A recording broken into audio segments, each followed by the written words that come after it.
in case you didn't hear, most commonly, these are going to take the form of a molecule that already has an oxygen, an alcohol, but where the carbon's only making one bond to that oxygen, we are going to modify it so that now it's making two bonds to that oxygen. In other words, we're going to take it from being a single bond to being a double bond. And to do that, we're going to have to kick the hydrogen off that alcohol, right? So let's look. And I want to start with a tertiary alcohol. What does that mean? What is a tertiary alcohol?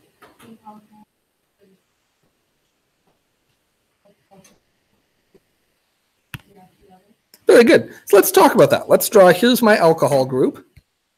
And I'm going to attach that to a carbon. And you said that carbon is attached to 3 other carbons. So like that. And if we want to make this simple, and I do, we should have all of these be just terminal. Yeah? Okay, so let's do that. I'm just going to put H's there. I'm going to put H's here. And I'm going to put H's here.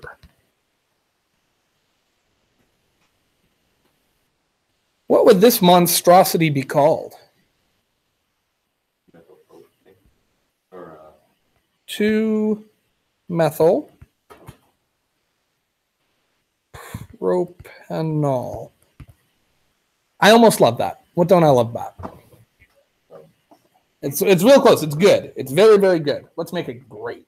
Yes. Very good. So now we've taken something good and we've made it something real good. Real gooder. Okay. So propan-2-ol. Now, for oxidation reactions to occur, we have to take these things and we have to put them in the presence of what we call an oxidizing agent. There's lots of different oxidizing agents, lots of things you can do. In fact, if you went and looked in the chemical room there, you have to be careful because oxidizing agents like to cause lots of things to react. We have a whole cabinet of them in there, oxidizers, and it's got an exclamation mark on it and a little danger symbol. But there's a lot of things in there. In organic chemistry, there's 2 that come up a lot. So I'm going to mention them because you'll see them a lot. The one is KMnO4. Does anyone know what that would be called? Potassium. And then what's manganese, but it's with an O4, so that's going to be a polyatomic ion. So potassium permanganate. Oh, you read it. Did I put it on the sheet? I read it on the sheet. Oh, it's on the sheet. Well, that's disappointing. I was really impressed. I mean, I didn't read it on the sheet at all. That's okay. It's potassium permanganate. Yep. If you remember when we did polyatomic ions, potassium manganate would be KMnO3. Potassium permanganate is KMnO4. So potassium permanganate is an oxidizing agent. What it means is, it's right there in the name, it stimulates oxidizing reactions. Potassium permanganate is a really common one. The other most common one is potassium dichromate, which I did put in here as well, and I'm going to not screw it up because I'm going to look. There we go. And that's called potassium dichromate.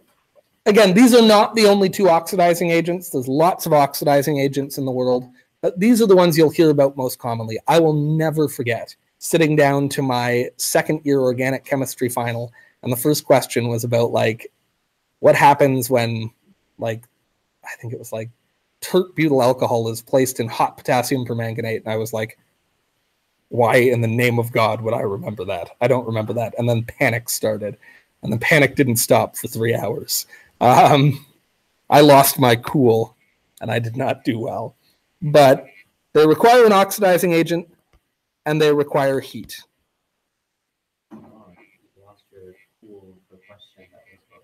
It's true. And potassium permanganate. Yeah, oh, I just remember reading that in question 1 and being like, that's really specific. I don't know the answer. But if you look, Potassium permanganate has a ton of oxygen. Potassium dichromate has a ton of oxygen. They serve as oxidizing agents. If you take advanced organic chemistry, like if you take organic chemistry in university, you'll learn that even though the oxygen in that potassium permanganate doesn't get used up in the end, it's just a catalyst. It stays there. The oxygens it has are used in the process of making this reaction happen.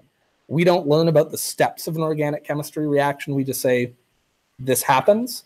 And later on, you'll learn step by step what's actually physically happening to those molecules as these reactions take place. And it's really interesting, but it's beyond the scope of this course. But what makes these oxidizing agents? They've got tons of oxygen there that can be supplied to this reaction. The interesting thing about them is they end up getting that oxygen back once the reaction has actually happened. But they're used in the intermediate steps. Now, we said that the way we're going to do this is that we're going to kick that hydrogen off and make this into a double bond. Can I do that? Why not? Because it has no work in it. The hydrogen? Oh, wait, no. It's because carbon can't make 5 bonds. Good. So you'd have to get rid of carbon. So what do you predict for this? What's your prediction? That the 2-methyl or one of the other carbons is going to be snapped off and turned into a methyl with the extra. These are really stable bonds. Carbon to carbon, it's the very definition of a nonpolar bond because they are the same type of atom, so they share those electrons exactly equally. That bond does not want to break. So you know what's going to happen? Nothing. You can't oxidize a tertiary alcohol. You can't oxidize a tertiary alcohol.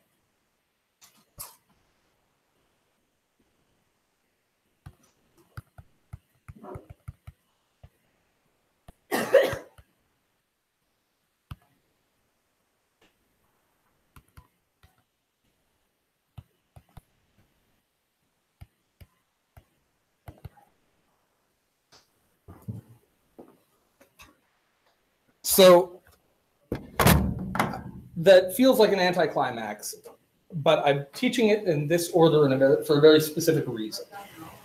We're going to go from the least reactive, so unreactive that doesn't happen, down to the most oxidative, the most reactive. That makes sense? So a tertiary alcohol cannot be oxidized because for an oxidation reaction to occur, this carbon has to make more bonds to that oxygen. And it can't because this carbon does not have a hydrogen that can easily be kicked off. It has other carbons, and those are very, very stable bonds. So it's not going to successfully kick one of those carbons off. That reaction just won't happen. So if you're given a tertiary alcohol in the lab and asked to oxidize it, you can get out all the equipment you want. You can work on it all day. It's not going to go anywhere. They don't oxidize. That makes sense. All right? If carbon has to make more bonds to oxygen and carbon can't make any more bonds, not going to happen. It just doesn't work. What is the next category we're going to look at?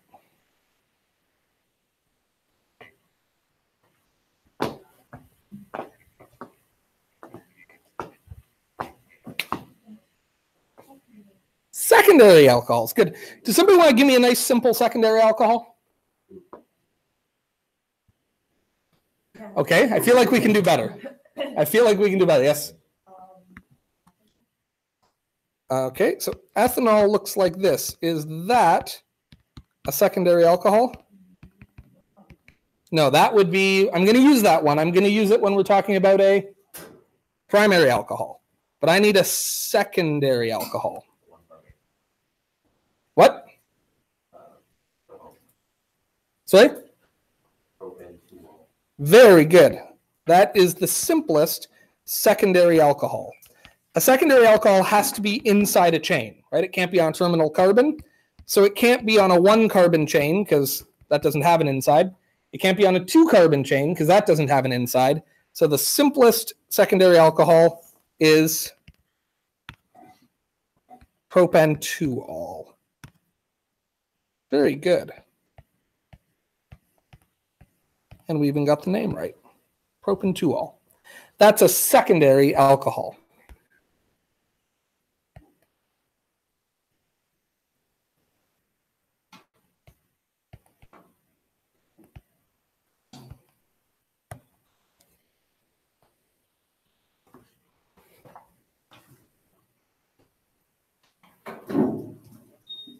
In an older form of naming, it's called isopropyl alcohol, but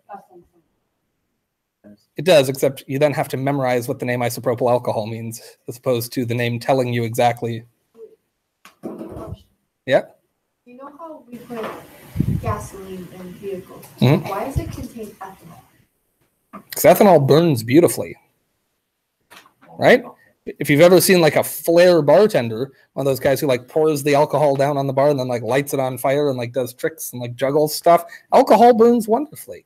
Though the real reason your gasoline contains alcohol is because the corn industry has tremendous political power, and it's a way for them to offload relatively low-grade corn is to make corn-produced ethanol, which we add to our gasoline, which makes it significantly more expensive. So there you go. It's the political influence of farmers is why you have alcohol in your gasoline. For the 20%. I will answer your question, but I'm not going to answer it now. And I shouldn't have answered that one now either. Okay, so now for this to happen, what are we going to need? We're going to try to oxidize this. Tell me about the conditions.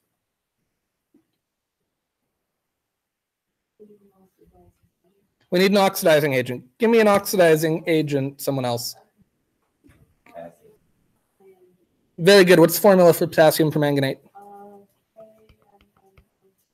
Very good. So we're going to put some potassium permanganate here. And then if I'm physically in the lab, what do I have to do to this thing? So I take my propan-2-ol, I put some potassium permanganate in there, and then what do I do? And that's awesome because potassium permanganate is like this brilliant purple color, so it's fun. Then what do I do? What do I do? I heat it up. Good. So we'd use a hot plate, we'd use a hot water bath, we'd use a Bunsen burner, we'd do something, but we'd heat it up. Okay, now,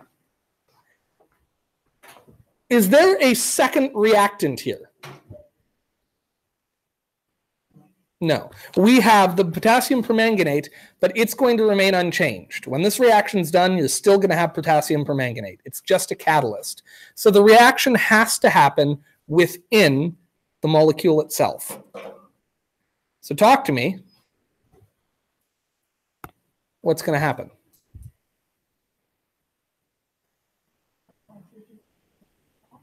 So this hydrogen is going to get kicked off, so this carbon can make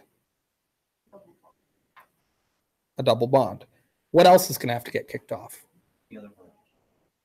The other hydrogen. Good. So that is big.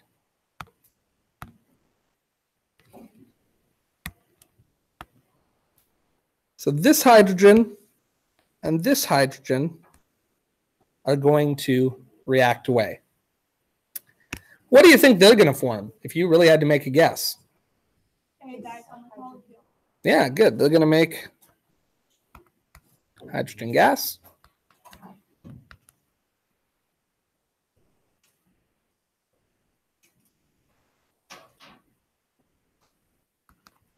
And what else? What's our structure now look like? Has this carbon changed at all? Has this carbon changed at all?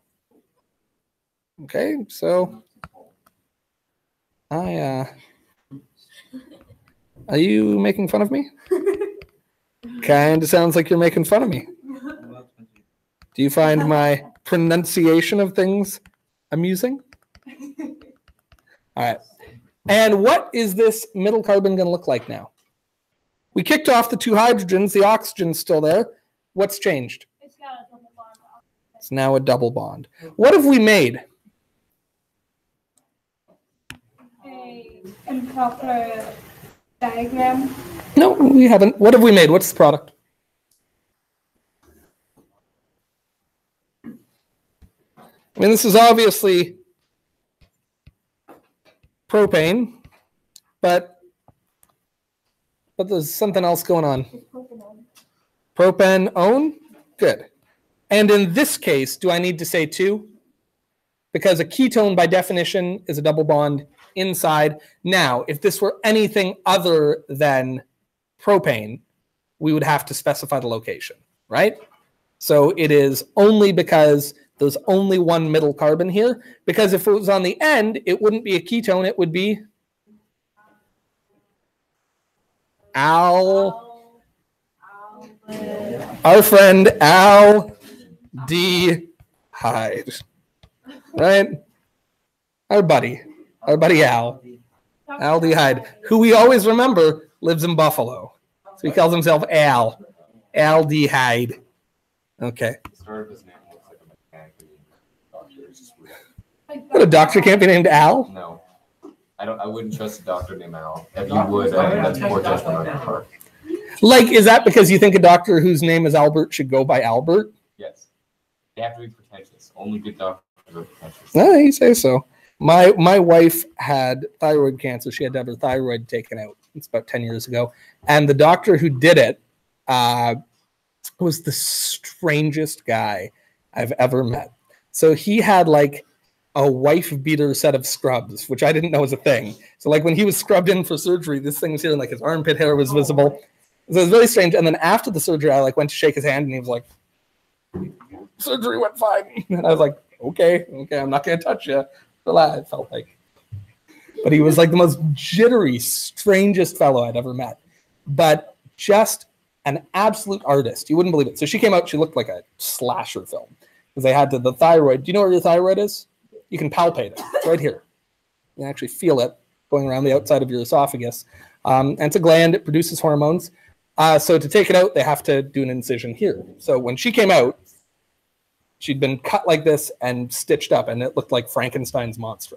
It was horrifying. But he did that incision right on one of the natural folds of the neck, right? Like if you look at your own neck from when you bend down and then lift up, you've got natural fold places, right? Where the skin folds repeatedly and there's a crease there. And he followed that line just perfectly, and that healed up invisible. Like she has to like stretch her skin out like this for you to see any scar whatsoever. Just amazing. But the strangest dude I ever met. And I'll tell you right now, I don't know this guy's name because he didn't communicate with mere mortals. But if his name was Albert, he went by Al. There's no way that guy's going by Albert. Anyway. Oh.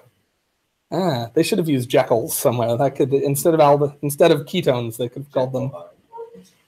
Maybe that was a dream, Dr. Hyde. There's a different reaction called Jekyll Hyde. Oh, yeah, I'm aware. Oh, that's there's potential there. But there we go. So here's the general rule. Secondary alcohols, you tell me. Secondary alcohols are oxidized to form true and true. Yeah. And a diatomic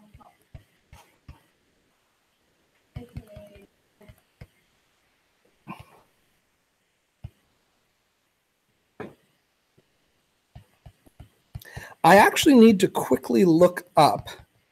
I'm 99% sure they make hydrogen gas. I will double check at the end. It's possible those stow as hydrogen ions and they acidify the water. No, I think I'm good. I'm allowed to be right twice a year, and I just got it. Wait, you have one of the others too. Did I? Yeah. Have I had 2 this semester? Wow. Okay. That's only one person. We need to verify. I'm buying a lottery ticket. Wait, yeah. So like, I'm buying a lottery ticket, and I'm going to like misspell my own name on it. I'm fine with that. Do you have any idea how freeing that is? It's like I don't even need to try now. Okay, so secondary alcohols oxidize to form ketones. If you oxidize a secondary alcohol, you will get a ketone, and I will double check that it does make hydrogen gas and doesn't just keep hydrogen ions that acidify the water. My memory is hydrogen gas, and I'm confident, but I'm not 100% confident. So I'm not going to add that to this until I am. But the main takeaway is this. And we know that the hydrogen has to go somewhere. My memory is that it forms a gas. We shall see. Does the alcohol counting make sense? Or the electron counting? Yeah, it's got to, because that hydrogen has to keep its electron. Otherwise, that carbon would, if the carbon stole the electron, it would have a stable octet, which would mean it wouldn't need to form another bond. So yeah, it's going to be hydrogen gas, but I'm still going to double check just to satisfy my own inevitable sense of worry that I'm lying to you. Because I only like to lie to you knowingly. I never want it to be an accident, you know? I want to be sure that if I've told you something untrue, I really meant it. Okay, and the last example, we can attempt to oxidize a tertiary alcohol. When we do that, what happens?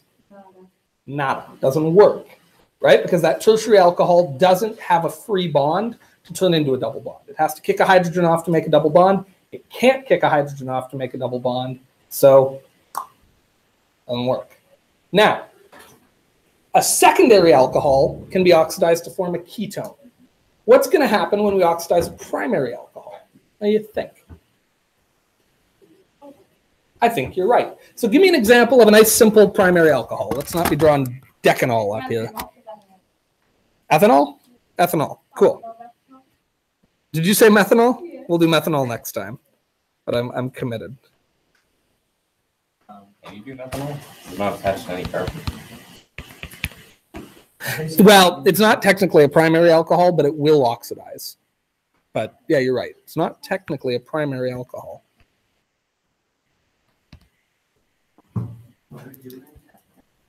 All right, now, in this oxidation reaction, what are we going to need to make it happen?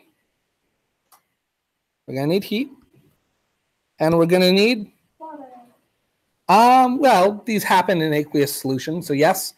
But what do we need? We're going to oxidize it. Good. Who can give me an oxidizing agent that isn't potassium permanganate? Manganate. Okay, let's see if I can do this. Good. Is that right? Yes. Hey, look at me. All right. Man, I'm like, this is a good day for me. I should probably just retire. Okay. Yeah, this is, well, not end it. Like, I would then go on to do something else. Like, are you trying to send me a message?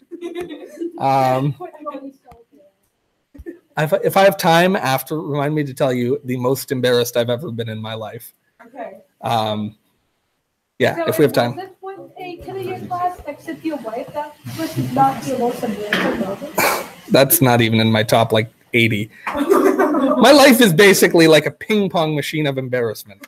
Where like if you think of each of the posts as a moment of being embarrassed, I'm just bouncing between them constantly. I'm embarrassed. I'm so embarrassed. So what's going to happen here?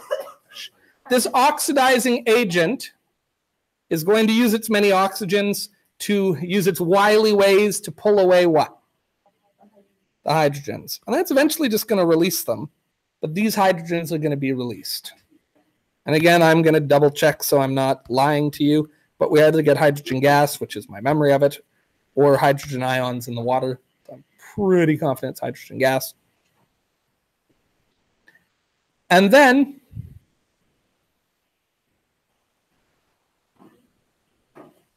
what's this thing going to look like? Good. And obviously the first carbon is singularly unaffected. And this one, it's actually convenient to draw the angles accurately. So what should I make those angles? 120.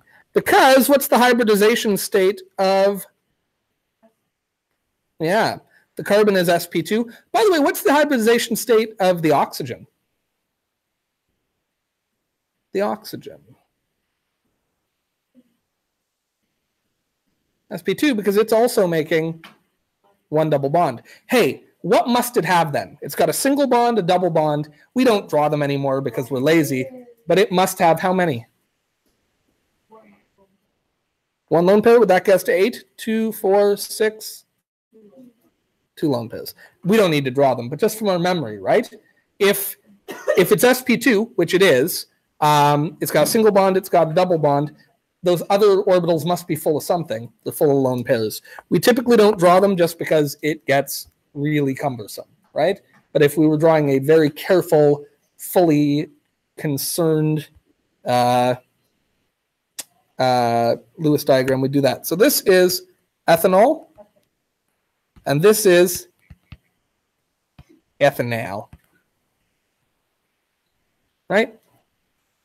Which gives us our rule. Primary alcohols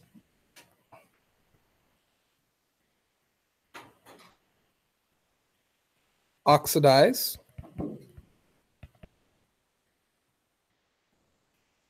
to form aldehydes.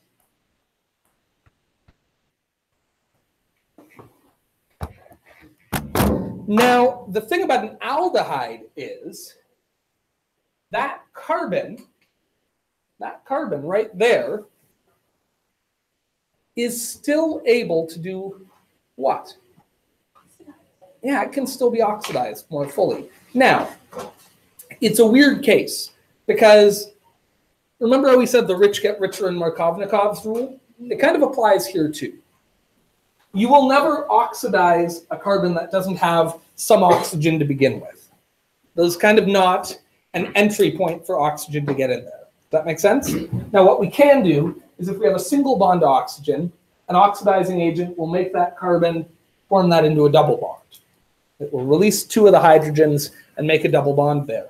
But now that double bond to oxygen, that aldehyde, you can sort of think of it as a seed point or a point of entry for an oxidizing agent to actually finish the job and kick off the other hydrogen. Now let's think about this. If it's going to kick off that hydrogen, what's it going to put in its place? Oxygen, because that's what oxidizing is. Now, what's that oxygen going to have to look like, do you think? What do you think? You are right, it forms hydrogen gas. Does it? Good. I was pretty confident, but it's nice to be confirmed. You know, you'd think that I would have looked that up before the lesson, but I was trusting myself. And you know what they say about trusting yourself? Don't. It actually took That's a while. right. That it formed. And anyone who tells you otherwise has read too many storybooks, all right? That's right. No, Sorry? scared themselves. You should always trust pop-up books, unless they tell you to trust yourself. So nothing but that. Yeah. It also says that it can form water if an oxygen reacts with it, and it can form the same thing but with water. Yes, that is true. And there's lots of different cases that you can get. So yeah, if there's a readily available oxygen source, it will form water for sure. And we're going to talk about that. Actually, no, that's not true. We're not going to talk about that, but we could. Like, you are right. Now, I want to then imagine this. Let's take the ethanal we just made. It's an aldehyde. And let's look at it.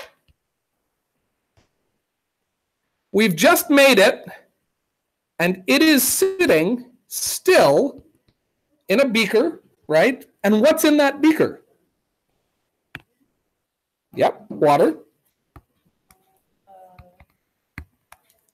And actually, we're going to need that water.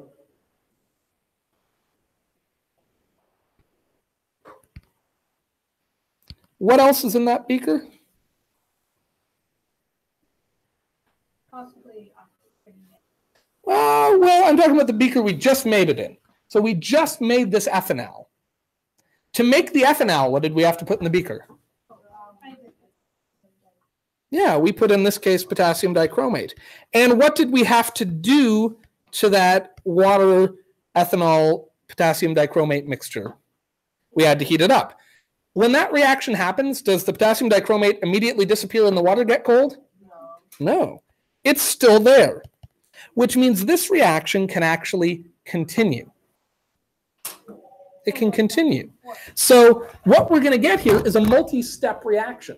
Unless you do something clever to prevent it, and this is something else organic chemists have to do. Not only do you have to get the reaction you want, but then you have to make sure you've set your conditions up so that the thing you want isn't able to react in another unexpected way with the things around it. Organic chemistry is really complicated. It can be really hard. So this primary alcohol made an aldehyde, but this aldehyde is around an oxidizing agent, and it's hot, which means that conditions are ripe for it to react further. What do you think is going to happen here? Again, this carbon is completely nonpolar for all intents and purposes. There's no dipole. Those are stable bonds. So this doesn't really have much going on. But this is very polar. In two bonds, the oxygen has a much bigger pull on the electrons than that carbon. And that means that this bond to hydrogen is kind of threatened also. Does that make sense? This carbon is involved in a big old dipole, And this bond is vulnerable to attack. Correct. So the attack is going to happen on this bond. And what we're going to see is that this oxygen wants to form a bond to that carbon. And to do so, it is going to sacrifice one of its hydrogens, which is going to react with this hydrogen. What then are we going to make? We're going to get hydrogen gas, for sure. And then, what is this O and this H going to do? It's going to put an alcohol group on this carbon. Very good.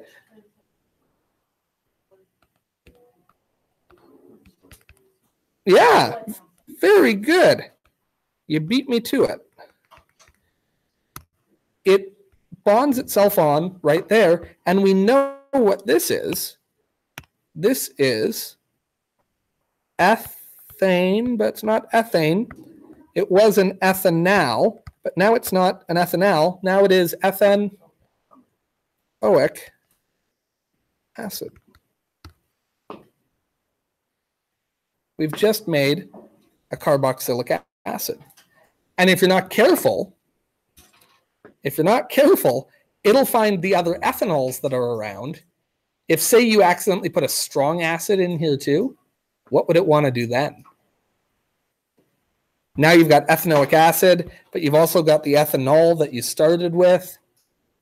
What would they want to make? An ester? Yeah, they'd want to make an ester bond and make ethylethanoate, right? So this is the organic chemist's dilemma, which is if you try to make ethanal by oxidizing an alcohol, that will happen. That is absolutely a reaction that takes place, but we also have to be aware that aldehydes further oxidize. Now you can do things. You can set up conditions to make ethanol something you can't, ethanal something you can get from this and something you can collect, but it takes some care and takes some precision. Organic chemistry is sneaky stuff. But there are ways. We'll talk about them a bit. You can boil off that ethanal under careful conditions and have it reduce pressures and things like that. Or you can just seed the thing with lots of ethanoic acid to begin with, which then makes the reaction more favorable towards this. Anyway, when we get to our equilibrium unit, we'll talk about all kinds of different methods you can use to get one thing that you want out of a reaction. That's beyond this. But these are oxidation reactions. Does that make sense? So can you oxidize a tertiary alcohol? No. If you oxidize a secondary alcohol, what do you get? Ketone. If you oxidize a primary alcohol, what do you get? An aldehyde. And of course, if you oxidize an aldehyde, you get carboxylic acid. Very good. All right, that's it for today. I've given you some homework here. These are reactions from 2.6 and 2.7. All right, so this is practice for both. Do some of this practice, also do your assignment, of course. But don't just do your assignment. Do this practice as well. It's important to keep up. Yes, ma'am. Oh, gosh. Okay. This stands